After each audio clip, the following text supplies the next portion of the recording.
Livro Vivendo pela Fé, capítulo 25. As obras da carne.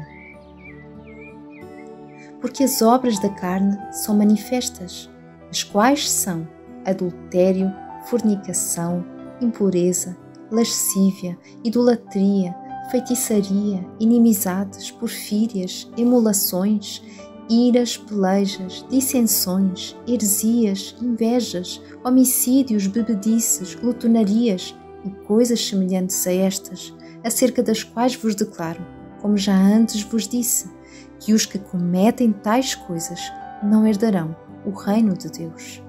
Gálatas 5, 19, 21. A carne não pode fazer nada de bom. Suas obras são apenas pecado. Mesmo quando ela tenta fazer algo bom, como costuma fazer, o resultado é o mesmo.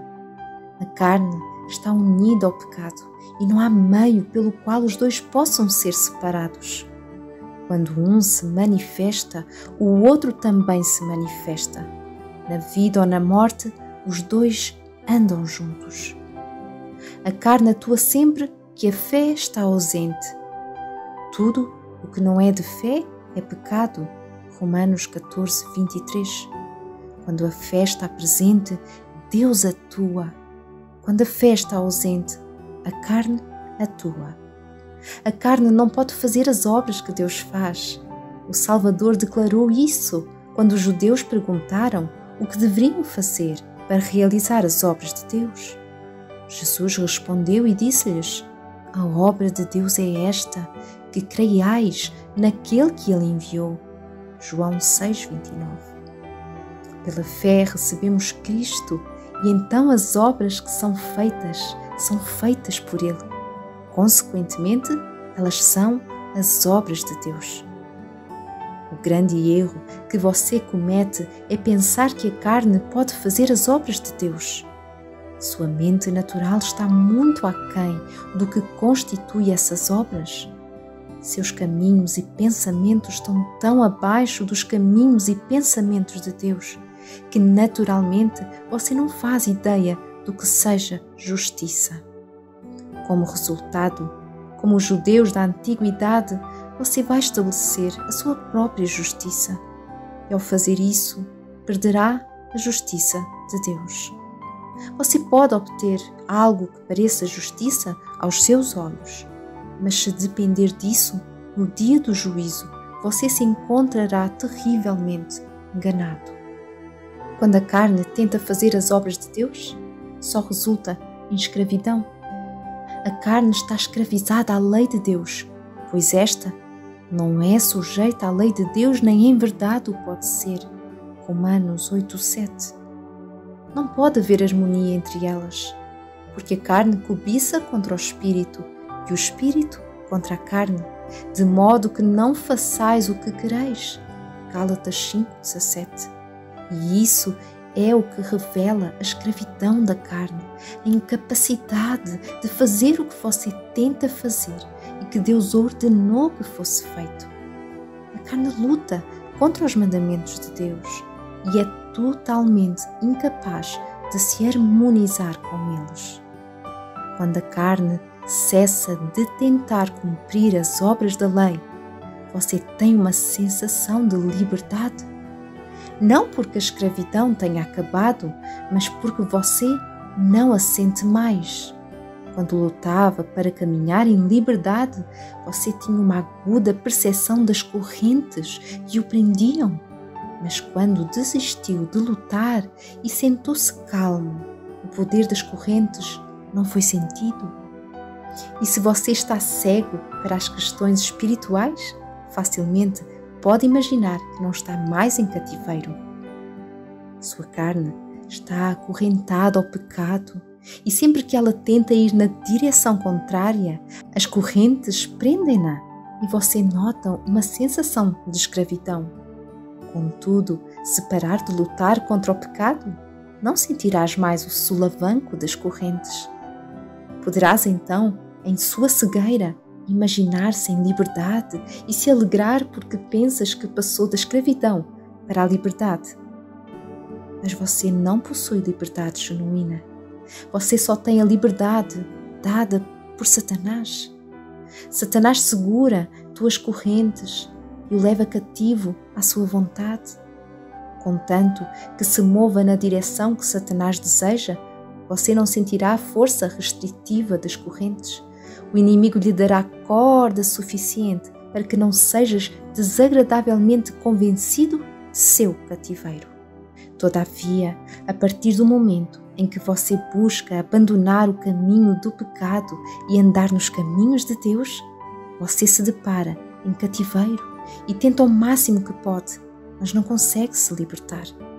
Você se percebe unido ao pecado, de modo que só pode ir até onde o pecado vai. Pela lei vem o conhecimento do pecado e, sem a lei, o pecado está morto. Romanos 3:20, 7, 8.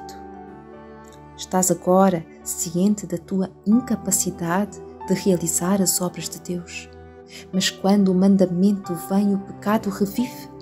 Vindo o mandamento, reviveu o pecado e eu morri. Romanos 7:9. A escravidão do pecado torna-se visível. Para a carne, a lei opera a ira, gerando filhos para a escravidão. Romanos 4:15, Gálatas 4:24. Ela produz servidão, de modo que você a sente e a compreende.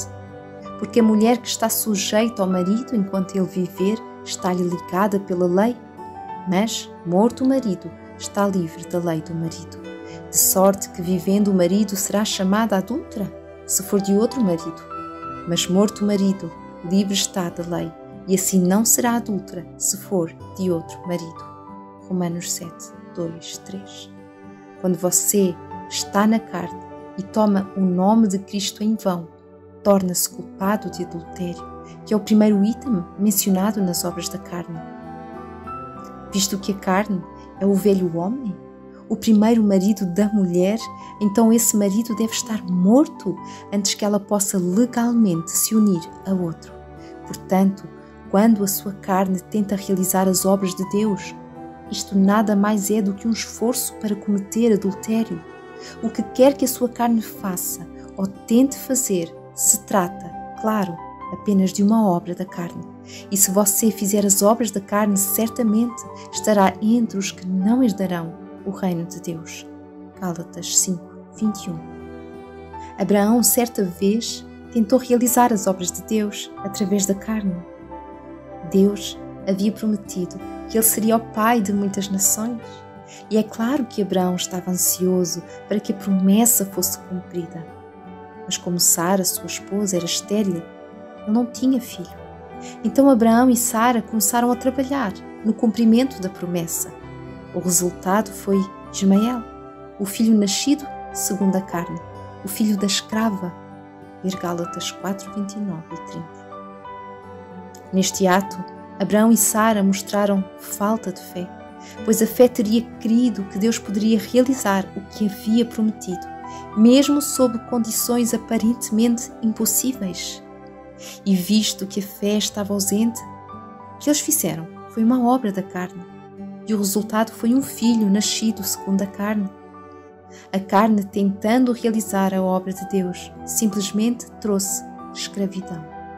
Jacó e Rebeca tentaram cumprir para Deus sua promessa, quando enganaram Isaac e o induziram a conceder a Jacó a bênção destinada ao primogênito. O resultado foi uma separação permanente, com muito sofrimento e profundo arrependimento por parte de Jacó, antes que fosse restaurado à tranquilidade de seus primeiros anos. Moisés tentou cumprir com sua própria força a promessa de libertação para os cativos de Israel, quando matou ao egípcio e escondeu-se na areia. Êxodo 2:12. Mas esse não era o plano de Deus, e ele foi obrigado a fugir para o deserto para salvar sua própria vida. O cumprimento da promessa de Deus em sua vida foi adiado por mais 40 anos. Este é o resultado sempre que a carne tenta executar os propósitos de Deus. Ela está tão aquém do que Deus pretende e exige quanto a mente humana está aquém da mente de Deus. A promessa nunca é cumprida, o efetuar nunca é realizado, até que a fé se manifeste. Deus fez promessas extremamente grandes e preciosas, mas você nunca poderá conhecer o cumprimento delas por meio das obras da carne. Ora, as promessas foram feitas a Abraão e à sua descendência. Gálatas 3,16. E somente quando vivemos pela fé é que somos considerados da semente de Abraão. Na carne você está ligado ao velho homem, de natureza carnal, que não é e não pode ser sujeito à lei de Deus. E, portanto, você não pode ser de Cristo. Mas você pode se tornar de Cristo sendo crucificado com Ele. Você pode encontrá-lo e unir-se a Ele na cruz.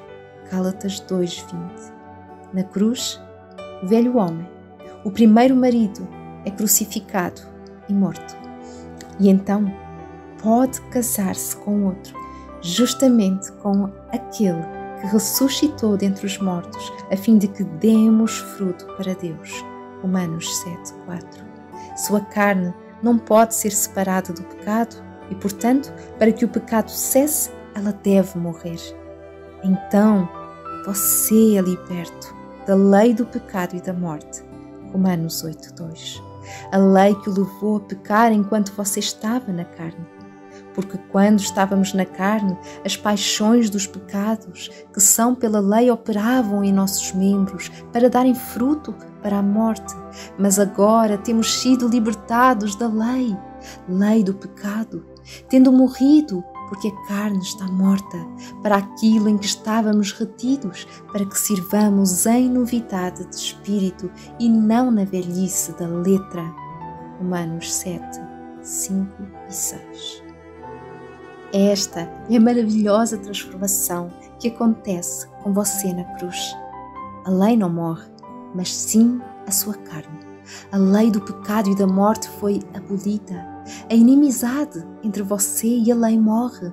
A escravidão cessa e você se torna unido a Cristo pela fé. E a lei se torna para você a lei do Espírito de vida em Cristo Jesus. Romanos 8,2.